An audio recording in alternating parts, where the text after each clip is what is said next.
Finally tonight, you're about to meet a cancer survivor who is paying it forward to others. Like so many people, his diagnosis came unexpectedly, but he survived it, and now he's helping others deal with this disease.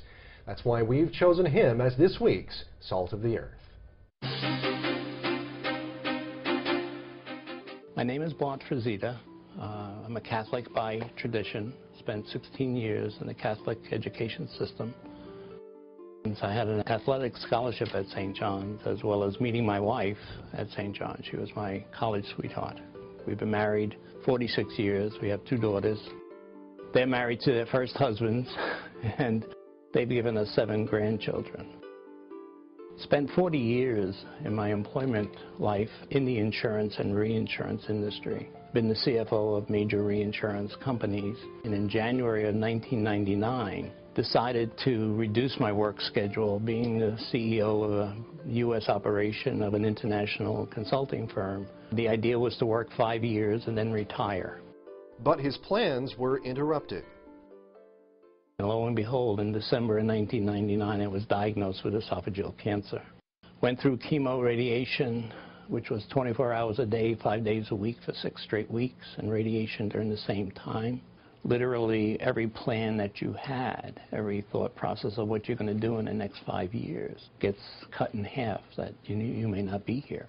So I felt if I brought a spiritually sound person to the experience, if God was on my side, if God sat on my shoulder, and we went through this together, that would help me through it. It'd be easy for me to write a check and say thank you for what Sloan Kettering have done for me. But in reality, I wanted to do something, wanted to give something back.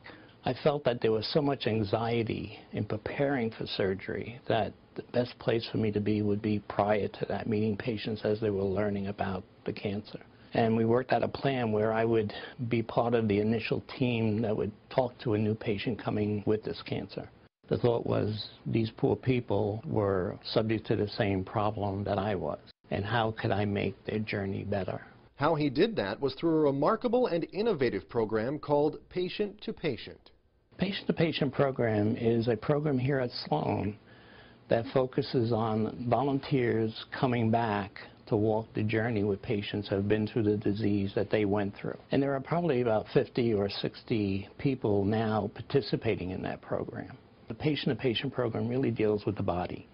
And it's really explaining to the patient what we went through, our experience, and hopefully they gain some strength, some comfort, less anxiety as they go through the process. The potential of not being here tomorrow still sits in the back of my mind, and it is still there.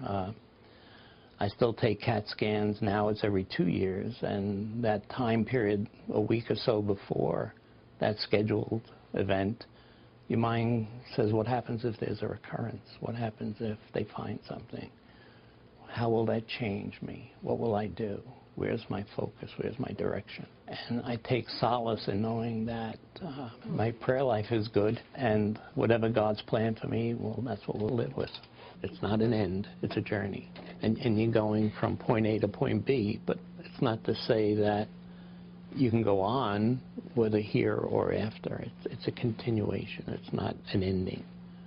And it's hard to get that to a patient who doesn't have God as part of his life. And if he has God, or a lot of patients will turn to God because they don't know where else to turn. But if you've been part of that process all your life, you're not turning to him, you're asking, all right, where do we go from here? Leave it in his hands.